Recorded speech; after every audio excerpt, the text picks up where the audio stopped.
What's up, folks? Welcome to another Turnbuckle Tales. Um, I'm going to tell a story today that's not really important or has any effect on anybody. I don't even know if there's like a punchline or a payoff. But anyway, today, May 31st, 6 years since my father died. He died very, very late at night, probably around 11 p.m., 11:30, and the coroner didn't get to my parents' house until after midnight. So his official death certificate says that he actually died on June 1st. But I was there, my wife was there, my mother was there. He went the night before. So just because they got there after midnight, they consider it June 1st. It still bothers me. I don't know why. But I can tell you this, my birthday is June 2nd, and it made for not a very happy birthday every year. But it's all right. I love my father, still love my father, miss him dearly. I thought this might just be kind of a cool story to tell on the anniversary of his death. And please excuse me if I get emotional. So when I was a kid, I first saw wrestling when I was like 3 years old. My brother used to watch it, my older brother. And I always thought it was cool. I would watch it with him. He would buy, or I mean, before I was even born, he would buy magazines, like black and white magazines, not glossy pages either. Like, it felt like it was made of like newspaper. So he would buy magazines and then cut out a lot of the pictures and like paste them together into a notebook and sort of like make his own magazines. He would write his own little captions and stuff like that. So I used to always look at that stuff. And eventually, when I was around 9 years old, which I believe was WrestleMania 3, right? 3 was in 87, March of 87. Yeah, so I would have been 10 years old in June, so I hadn't yet turned 10. I was still 9 years old. And I remember watching JYD versus Harley Race, and the winner had to crown the champion. I mean, the loser had to crown the winner. I'll get it out. And I remember JYD lost, and he hit Harley Race with a chair shot. And the commentator's like, "Oh, he crowned him with a steel chair." And ever since then, I'm like, I want to do that. Like, I want to hit people with chairs. I don't know why that made me get interested in wrestling and wanted to do it, but I did it. So I told my parents, "Hey, I'm going to be a wrestler when I grow up." And of course, I was 9 years old. They were like, "Oh, okay, kid, whatever you say." And then every year around WrestleMania time, I would get the pay-per-views at my house or at a buddy's house or whatever. And I was always like, "Hey, I'm gonna do this one day." And always the same thing. Yeah, okay, kid. Okay, sure. And I never really did anything about it. And then eventually, fast forward to I'm 23 years old, and I'm like, you know what? I have to start looking for stuff because there's no way. Like, I'm 23, man. I hit another year or two. I'm not going to be able to try this anymore. I'm going to be too old at that point. So the girl I was dating at the time worked for a shop that made hats and T-shirts. They did like custom embroidering on hats and custom embroidering on T-shirts and just logos, things like that. And two guys came up to her that one day or whatever. They had a match that weekend. They were a tag team, and they wanted shirts and hats made. So they explained the whole deal, and she was like, "My boyfriend wants to get into wrestling. Any chance you can like help me out? Maybe just let me know of a good local school or something like that." I had researched schools before that, and there were just so many that were so far away. I wanted to go to Monster Factory, and it's like a 3-hour drive, and I just couldn't fit it in. So long story short, ended up going to wrestling school. But the day after that, I told my parents, like, "Hey, listen, Nicole, my ex, my girlfriend at the time, met two guys that have that know of a wrestling school. They're a tag team, blah blah blah." Went in the whole story, and my father was like, "Why? Like, that stuff's fake." And I'm like, "Look, I just want to try it. I've been a fan for how many years now, almost 20 years at that point, 14, 15 years. I'm just going to try this, and I want to see how I like it, see if I can do it." So long story short, I went to wrestling school, whatever, graduated.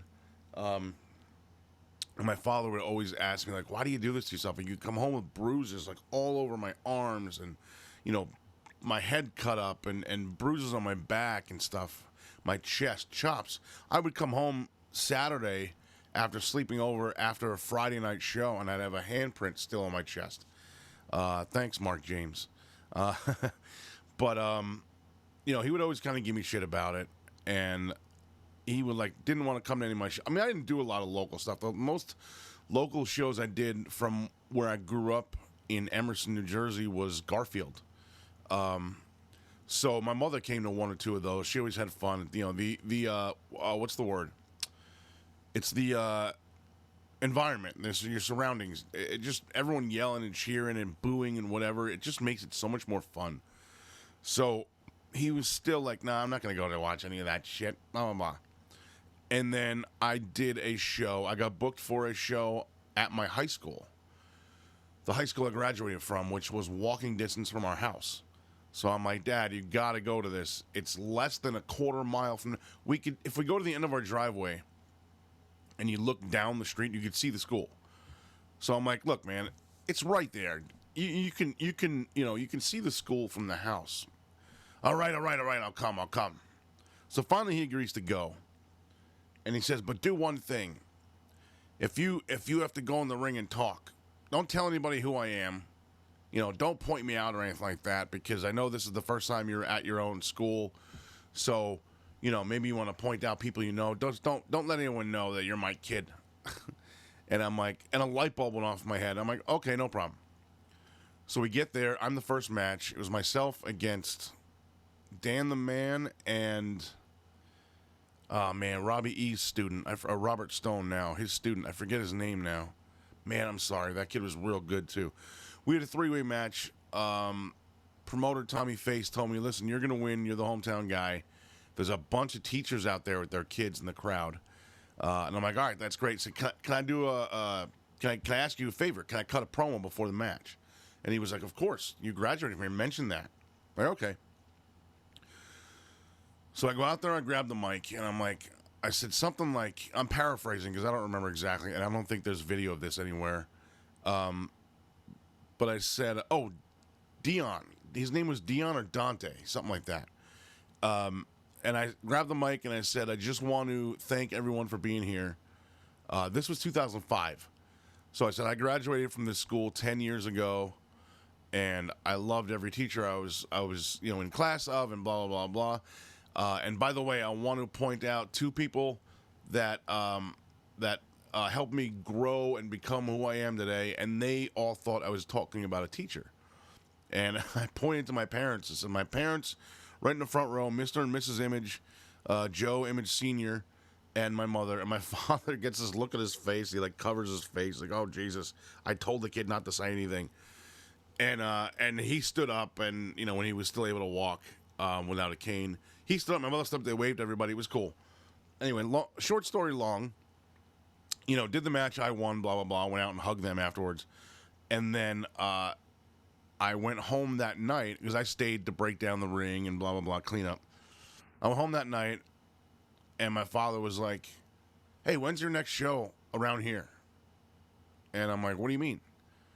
And he's like, "I want to go. When's your next show?" And he never wanted to go to any of my shows prior to that. And he saw that once, and then instantly he was in. He was like, "Look, I want to go to something else." I mean, unfortunately, I never had anything else that local, so he didn't go to anything after that. But he wanted to.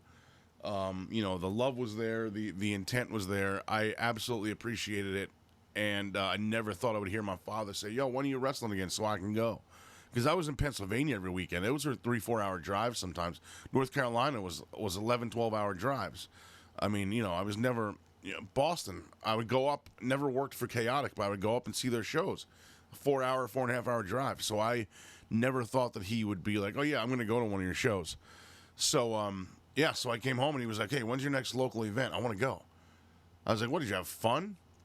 He's like, "Yeah, everyone yelling and cheering, the atmosphere, it was great. Plus you won." I said, "Yeah, well, that doesn't happen very often." He just never showed any interest, and every weekend after that, he would ask me, "Hey, where are you going this weekend? What's the name of the guy you're wrestling this?" He didn't know, obviously, indie wrestler names or whatever, but he would always ask me, where are you going this weekend, and who you wrestling, and what's the name of the company, and then afterwards, hey, how did it go? Is there a tape? Can I watch something? Can I watch a little piece of it or something? He just, like, I don't know where it came from. He just, like, organically gained this interest. I mean, I always assumed it was just from seeing his son literally, living out his dream, that he was just suddenly, he was hooked. He was involved. He was, what's the word? He was in. I don't know, there's a word for it. But, yeah, he never showed any interest before that. Invested, that's the word. Never showed any interest of coming or even asking me about any of my shows before then, and then suddenly he had this he was invested emotionally.